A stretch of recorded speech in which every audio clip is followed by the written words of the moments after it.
Fuck, I'll do that later. Cool. Sweet. Hey guys, we've just got Dave here. We're going to do a quick podcast on how to close more leads.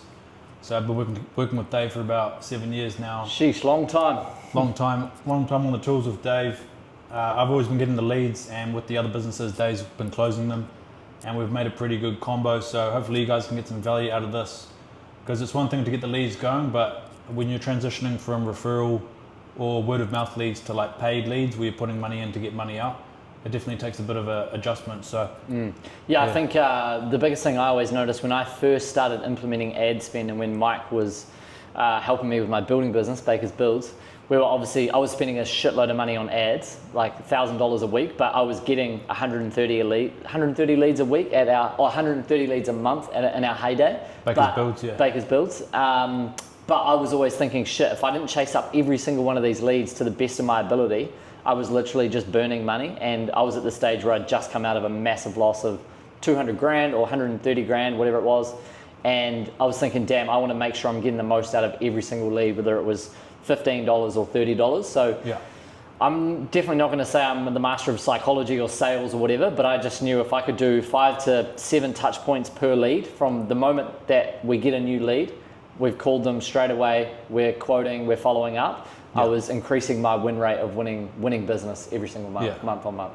Well, what would you say the top 3 things you can do to help someone start closing more leads like today? I mean, it's literally really, really simple. As soon as a lead comes in, there's so many stats on the moment you call a lead within X amount of time. So at our current business, Rapid QS, I like to say, and I joke on Instagram, that we have an Uber response time. So how long does it take to book an Uber? 4 minutes? I don't know if we're working on to 4 minutes, but I always say in the group chat with the boys, if we're not getting back to fresh leads within 20 minutes, we're doing something wrong. Because just always picture yourself, like, I always value speed over like results. So if I'm down here right now about to leave and I want to book a taxi and I ring 3 companies, if one company says I'm going to get back to you in an hour, one company says I'm going to get back to you in 15 minutes, one doesn't pick up the phone, or one says, oh, I can come now, you're going to be like, okay, well, I don't really care about the premium of someone coming now.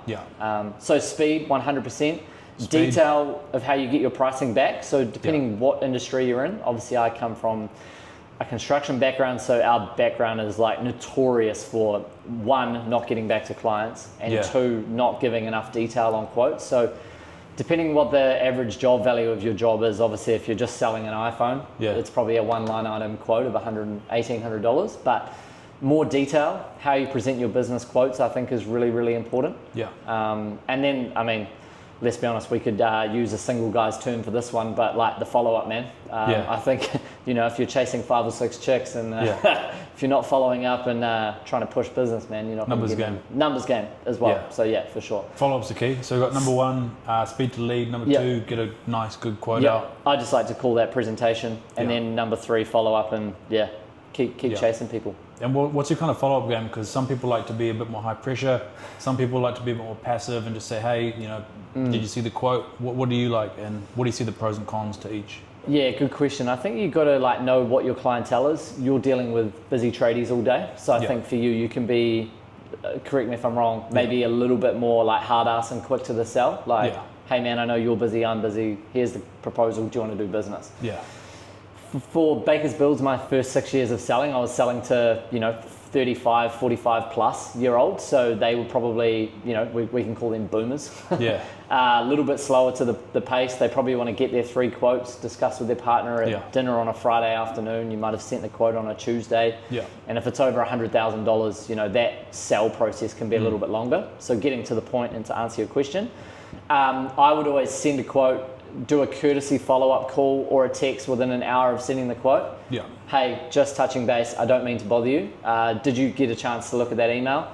No, I'm just busy at work. I'll have to review it tonight. Hey, no stress. Just come back to me at the earliest convenience if you have any questions or queries. And then I would just note that down in my head or calendar. Touch base with this client after 24 hours. Maybe the following day in the afternoon. Hey mate, not bothering you, just touching base. Did you get a chance to go over that proposal with your partner? Oh, yes or no.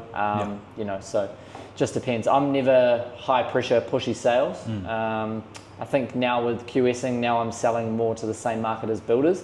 I'm a big voice noter, man. I send voice notes. Yeah. Hey, just touching base. Did you get that quote? Let me know. It's not as pressure as a phone call. Yeah. But you still are kind of front of their mind, top of their inbox, whether it's Instagram or WhatsApp. So yeah. I don't know. I'm not a big one on pushy hype, like pushy sales, but I definitely think staying front of mind, staying in the front of their brain all the time is good. And people get busy, like they get caught up with family or appointments and stuff. So following up, you're actually helping them out sometimes. Yeah, for sure. So I definitely think there's a fine line. Sorry, I'll just add in here. I definitely think there's a fine line between like following up diligently, doing your job, and another thing I would always say as well.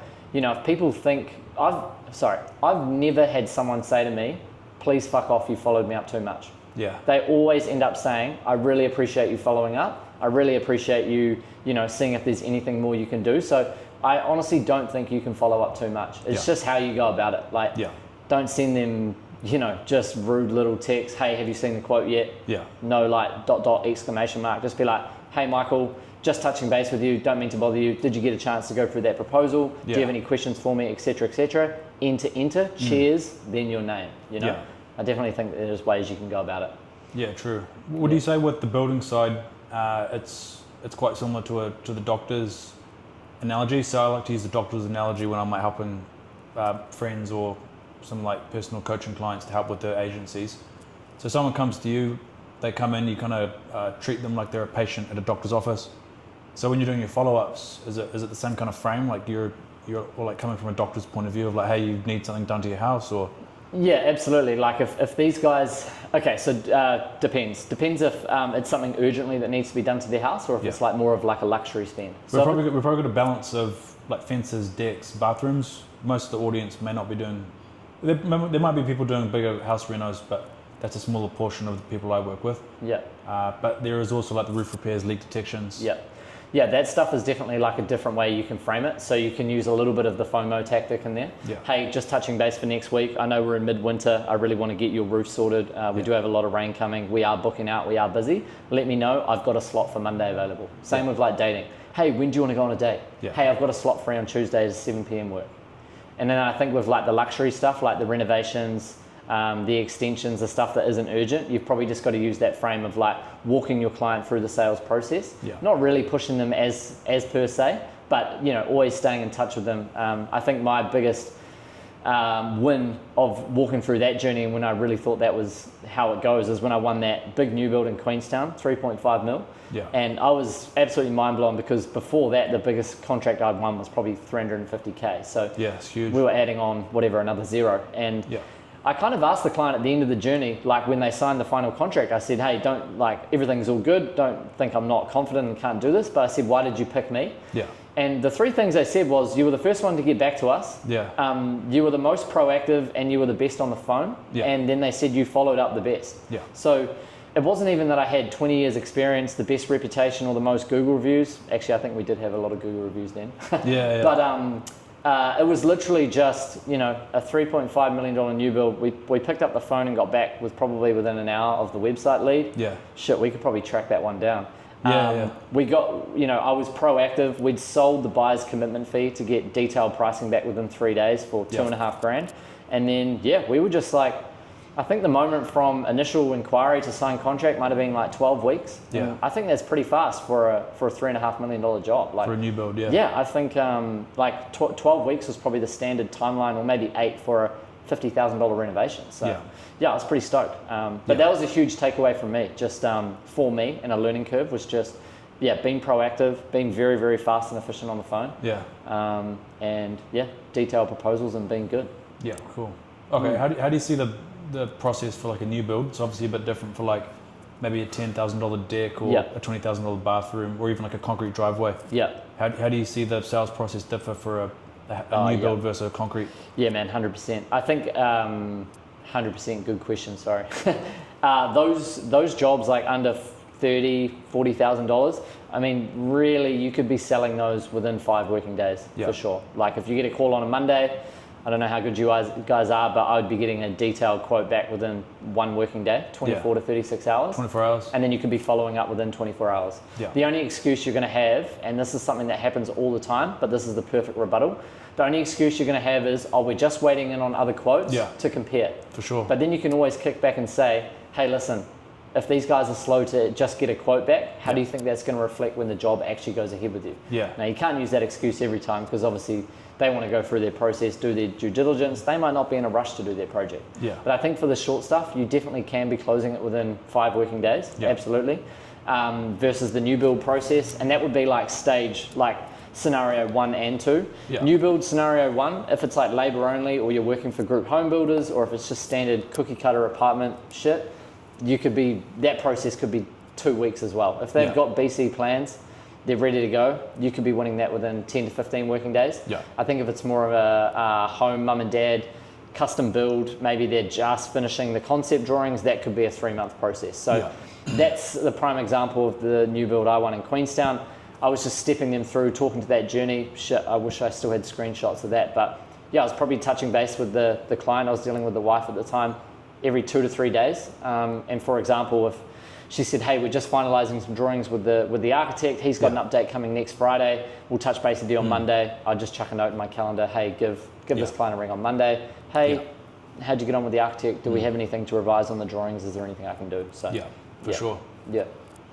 Couple things we can go down. Firstly, while it's in my head, is when we used to work in the office in Royal Oak, I'd be getting the leads through the website. And I'd be like, hey Dave, there's a new lead just come in and you're literally about to call it.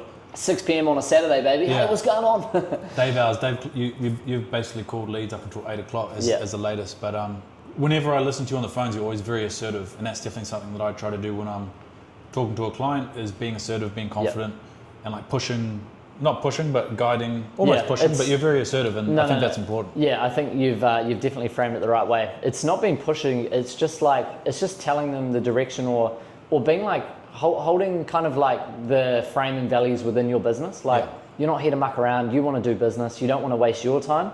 And if you've taken the time out of your day to inquire in my ad that I'm paying for to acquire you, this is kind of how I roll. Like, so for me, it was always, man, at the end of the day, I just wanted to win business. And if I could fulfill a need, and at the time in Auckland, like builders were on shortage, there was mass work going on. So maybe a little bit of a different market to now, but yeah, I think the number one has been like confident and assertive. So just telling people, listen, thank you very much for inquiring. I'm going to get back to you by this time, or I'm going to call you straight away. Give them a call. And then when you tell them on the phone, listen, I'm going to have a proposal back in your inbox tomorrow at 5. Like, make sure you get that proposal in at 3 p.m. and you're calling them at 5. I think for me, that's always been my lane. Everyone's got their thing and what they're good at. I've always just been really good at sales and doing what I say I'm going to do. Yeah, I was talking to a guy, a plumbing client, and he knows that you're doing, I think, $400 call-outs for leak detection.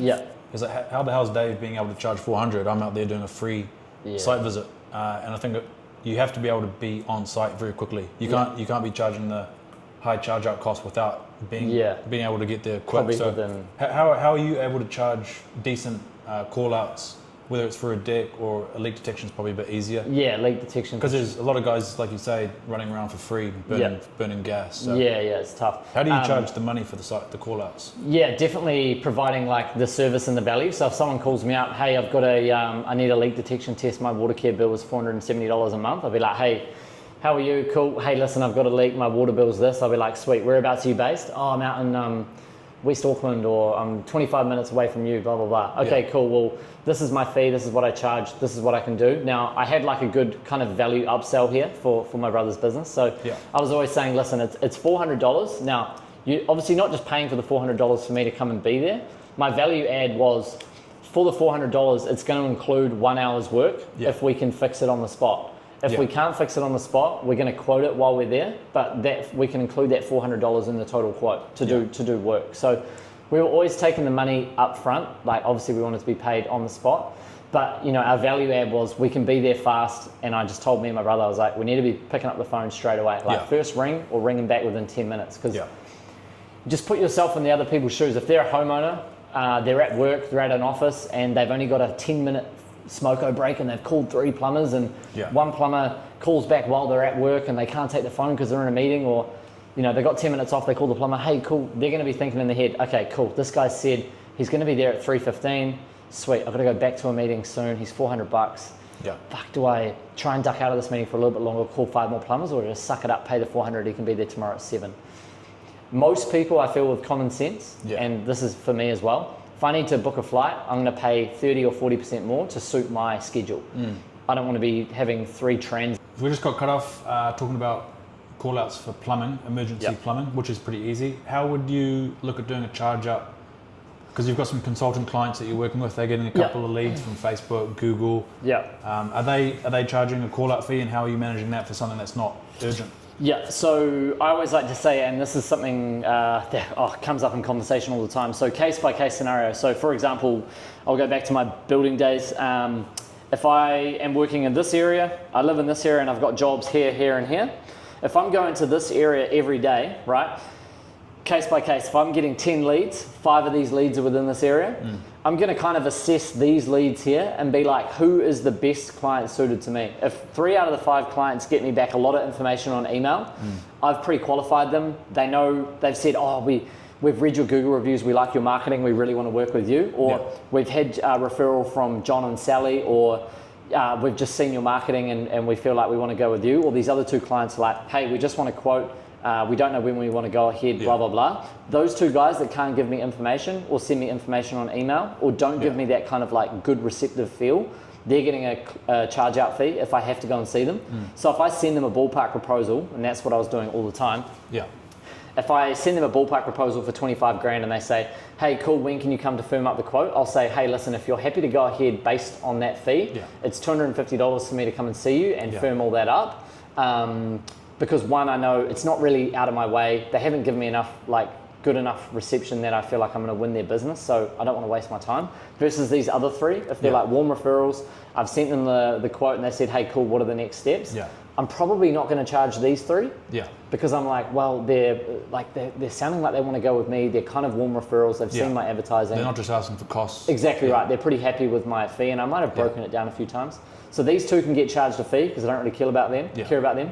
And then these 3 here, I'm going to be like, cool, I don't mind going to them and going out of my way. If we're moving to the outer circle and go 3 guys over here, they're 45 Ks away, and 2, these guys are definitely getting a fee, 100%. These 3, I'll probably vet them once again and go, if I'm super busy and I'm stacked with work and I don't need it and they need it done within a month and I'm booked out, I'll charge them a fee. If they're not starting within 6 months and they still want to go ahead and lock something in, I'll probably do a little free site visit there. But I think the site visits charging and not charging is case by case.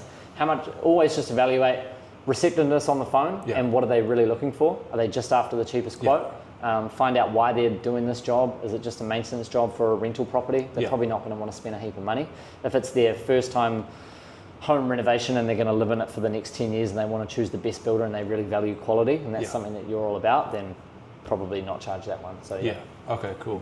Hope that makes sense. Charging for fees, there's so many ways to go about it. I was just always reading tone on the phone, email responsiveness, how they came about, what have they said in the emails, have they come from a place where I've said something positive or someone has referred them to me. I think you can tell on the phone. You probably know with clients when they inquire about leads, hey bro, how much are the leads? Or, hey man, Mike, I'm really struggling with my business. Dave's referred you, I've seen your shit, how do I go about business? Send a message.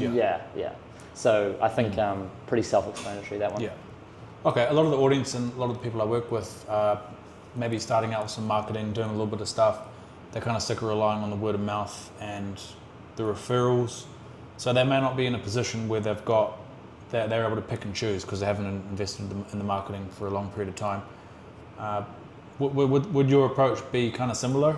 If say, you might get a call or 2 a week from the referrals and a couple of leads started to maybe trickle in from some online stuff. And the thing about the online leads, like whether it's Facebook or Google, you don't have the luxury of them being a referral. So any tips for people out there, because you made the transition successfully back in the day, so it's hard. Cold leads are tough. Cold leads are tough, and even if you're generating leads, yes, you're going to get dud leads, but you have to treat it as a numbers game, and don't treat it out of 1 in 5. Treat it out of like 1 in 10. Work off every 10 leads because you'll start to get a better ROI. Like Jared, who I've just started working with recently, he was like 1 in 10, and now we're kind of like creeping up to like 2.5 to 3.5 leads out of 10 we're closing. So I think as you get reps in the bank, you get better with calling leads, you're more confident on the phone, you understand the process when the client's going through and speaking through exactly what they want and that you're just like storing the data, the process, you know what the next question is, you know what to ask. And I think they'll feel that receptiveness on the phone, the client, they'll be like, shit, this guy knows exactly what to do, what's going on, and you just put your process across. But it is, at the end of the day, it's a numbers game. So yeah, for sure. when we first started Rapid QS, we were 30% close rate, and now we're like 75, 85%. But that's purely because we invest into marketing, and I think we know our process so well, and we've refined what our business actually does. So yeah, as you get more reps dealing with the cold leads, you build your confidence. Yeah. Maybe start landing some jobs. Slowly your close rate increases. Yeah. Then that confidence can kind of, you get momentum. Easy. And you can kind of snowball from there. Yeah. I think reps in the bank is the most powerful thing. Like, that's all you can do. It's just time in the saddle. Yeah. It's like building your first deck's probably going to take, 2 weeks to do, but then once you've done heaps of them by the end of summer, you'll be doing them within a week and a half. So yeah. And how did you see, what was the mindset shift that you had from thinking that Google or marketing is an expense to an investment? And how do you now look at it as, I put $1 in, I get $3 out? Yeah, man. For me, because we were only doing like 1 to 3 week jobs, when you shut that off, and let's be honest, like with building, there's not really like a reoccurring customer base unless you work for a developer. But if you're going direct to client, you're probably doing one renovation for Rick and Sally, and they're not doing another one for 20 years. Yeah. So you might get a referral off one friend a year down the track. But my mindset shift was, as soon as I turned the ads off and my credit card blocked, or I couldn't afford the next run, the leads stopped coming in. So I was like, shit, I have to do everything I can to keep these things on. Yeah. And then the most recent display of me being able to put $1 in and $1 out was the Rapid UK business. Like, we went up to the UK in February. The travel for me there and back was $6,500. I flew Brendan up. We paid for like content. We went and did some site visits. So over the course of 2 weeks, for me to get me and Brendan in the UK, do some site visits, shoot some content, pay for a hotel, pay for food, taxis, all of that shit. Yeah. That cost $15,000. And I was like, okay, cool. That's my base. That's what I had to spend to get there and get it all up and running. And then I think we spent $2,000 on ad spend. And then I looked 4 months down the track, and we've generated £25,000. So times that by 2.2, 50K. So we've turned $16,000 NZ into 50K at a 15% profit, 50% profit margin. So we turned 17K into 25 in the course of 6 months. So now that investment's paid for. And then I just look at my weekly ad spend. Like, if we're spending 350 NZD a week, but turning over £4,000 or £2,500 at the moment, that's a good ROI.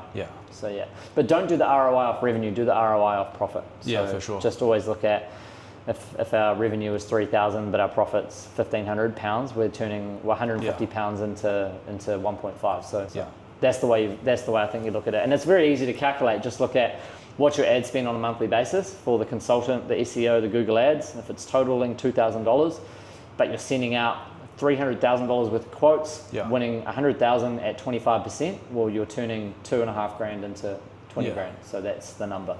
Easy 100%. Way to work it out. Money in, money out. Input equals output. For sure. And I suppose there's pros and cons to the referrals and the word of mouth, and there's pros and cons to the Google or the Facebook. I think with Google Ads, Facebook, and myself, I use Facebook to generate leads. You can start to get a bit more predictable workflow.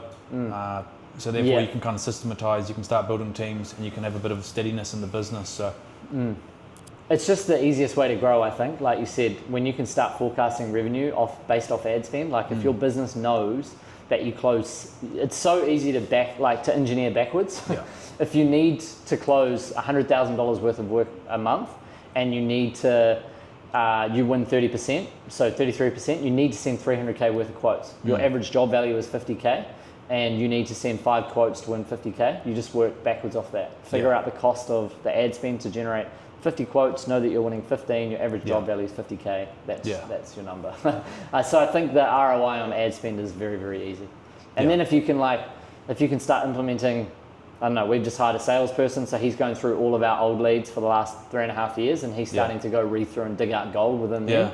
And then you can look at email marketing, then you can look at organic content, and before you know it, you're paying to get this database here one time, but then obviously you've got people going through and trying to pick out old business, old leads, new money out of all of this a database that you've already paid to get, Yeah. then I think you're paying for leads to get new leads, and then you've got people within the business, within the machine, picking out gold from the old leads. Yeah. So, Yeah, you called up the UK database, I think yesterday. Yeah. And I guess if you're buying leads or investing in marketing, like you own that lead. Yeah. You know, if they put their hand up for to fill out a form. to fill out a form, you know, Yeah. you need to be hammering that until you get the yes or the no. Yeah, exactly. You And can it could take yeah. it could take 8 touch points to get that. Like I still get it now. Like Instagram messages that I sent out in 2021, they're Yeah. just replying to my Instagram now. A year later. Mid 2025. So it's Yeah. like ages later, you know. Yeah. And same with the UK. Like I've had leads from February, and I quoted a job yesterday for a guy, £550, and Yeah. I quoted him back in February, and he didn't say yes. And we're in July now, and he said yes to a job yesterday. So Yeah. you can always be requalifying old leads. So you're right, you do own those old leads, and you should always be nurturing them because they won't buy. You know, most people won't buy depending on the value of your product for the first like 5 to 6 touch points. So you just got to think long game on everyone, and how you're going to nurture that pipeline and how you're going to keep talking to them, whether it's organic email marketing or touching base with someone every 6 months or 3 months. So Yeah, cool. Like I told Jared, someone I've coached with his own agency, he's doing pretty good now, but he's been on a 60-day Instagram Reel challenge. Yeah. And it was meant to be 100 days, but he's so busy with leads and new business that he stopped. Because of the reels that he's exactly. done. Yeah. So it was up to 11 p.m. most nights, like getting them done, but it's paid off now. And like I told him, like, life's good when you've got leads coming in. Well, you're not stressed. Like you can relax a bit and you can make calculated decisions rather than being in scarcity. Well, I think everyone knows when you're in business, you know how stressful it is when you've got no business coming in. Yeah. And if you know that you close 3 out of 10 leads, it's so easy. All you know you got to do is send 10 proposals out, and you're winning 3. But if you're not winning any business and you've got no leads coming in, then there's no money. So that's stressful. It's a pretty bleak position to be in. You're stressed, so you're probably not sleeping well. You're not feeling confident. And I think confidence in business is absolutely key. And also when you've got no leads coming in and you've got minimal leads and you're desperate, clients will smell desperation. Yeah, for sure. Like yesterday, Jared and Oteki sent a bathroom quote out for 33 grand or whatever it was. He got undercut by 17 grand. Crazy. He knows exactly who the guy is. He's been in Bali on holiday for a month. He's closed no business. He's a shit operator. Yeah. And now he's desperate to win work, so he's undercutting. Yeah. So that's not what you want to be doing because he'll lose money on that job. Yeah, and he's a detriment to the overall market because it perpetuates the cowboys. Yeah, for sure. I guess one more question in terms of closing jobs. A big objection is, hey, we're going to get a couple more quotes, and power to the people to get a couple of quotes so they don't get ripped off. Yeah. A lot of the times they're just going for the cheapest quote. It might just be the market now, or it might be the fact that the tradies or the clients aren't educating the homeowner on why they shouldn't go for the cheapest. What objection handling do you use for that? Yeah, I always got in the habit of trying to walk them through, like the more detail you can give, the better. Like if I got 2 quotes here for a $200,000 job and one had 55 line items with every single small component in there, and then I got one from John for 142,000 or 125,000 and it was 4 line items 0. Yeah. I don't know, man. There's nothing you can do against the person that's just going to try and save 60 grand. But as the person with this, if you call them up and step them through the process and say, hey, listen, I know this might be expensive or more quotes than you've had, but these are all the costs that I have to cover in order to do your job. So whatever service you operate, whether you're just doing a $500 water blasting job, hey, listen, I know this might be expensive, but I've got a ute to run. I have to allow for tires. Diesel's $180 a week. I've got to pay for my phone bill. There's labor, there's maintenance, there's all these things. Now, you're not using that call to gripe and complain at the customer, educating the client is good. Like they need to know that there is other costs that go into business. So, well, what do you tell the client? They're sitting there, they've got a $30,000 bathroom, then they've got a $16,000 bathroom. Like, the quote looks more detailed and longer on the expensive one, but they see half the price. Yeah. How do you win that? Apart from volume? Yeah, it's hard. I'd be asking, what don't you think the other quote's got that mine's got? Have they got any tag outs or exclusions? Yeah. Have you checked their history? Have you called, you can call some old referrals or leads of mine, and they might be able to call an old job that you did a job for and said, hey, listen, David was more expensive. We did get some cheaper quotes, but these were all the things that went into the job. They were good.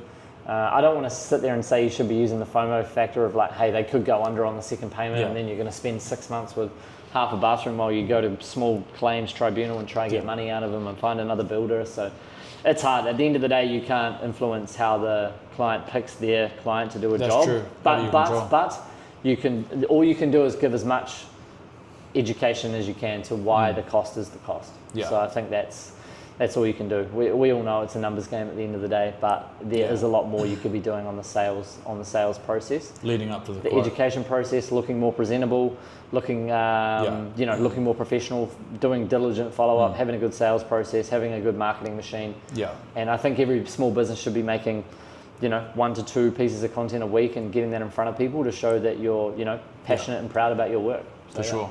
Yeah. So to sum it up, get to the lead as fast as possible. Yeah. Get a quote out as fast as possible, and get on the follow-ups. And educate as well is a good point. That's what you raised. So educate the client as much as you can around your proposal. Ring them up, talk them through the proposal. Yeah. Do you have any questions? This is everything that's included in this, and we're not making any shortcuts here. So if you do decide to go with another builder or another person, another driveway layer, another fencer, just please make sure they've allowed for this, and this. Like, you could allow for treated posts to go in your fence, and the other builder could be using some fucking old, untreated, off-cut. So there's heaps that goes into it.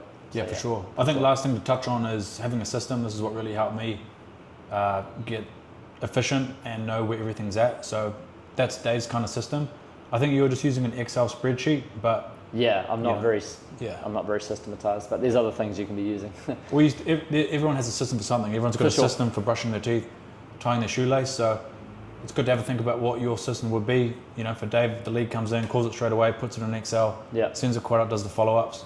Even as simple as just mapping it out on a piece of paper, it's just going to give you a lot more like confidence and control, so you're not getting overwhelmed, and you can funnel people through efficiently and understand that some might drop off along the way.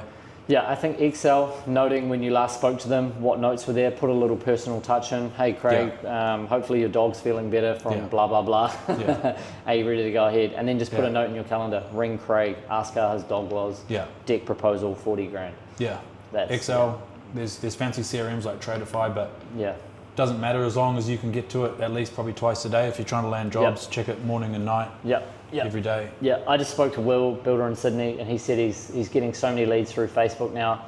And he said, I can't keep up with them. I can't get back till 4 p.m. I said, bro, take half an hour off during the day, go to a cafe, put your phone on, do not disturb from the boys, call those leads, get back to them, and then make a note when you get home at 4 o'clock, send the proposals out and do what you got to do. So get a system. Doesn't matter if it's Google Calendar, Notepad, something like that. No, sweet as that's pretty much it for now for everything. So thanks for jumping on. Where can people find you? davidbaker.online. Ciao for now. Cheers.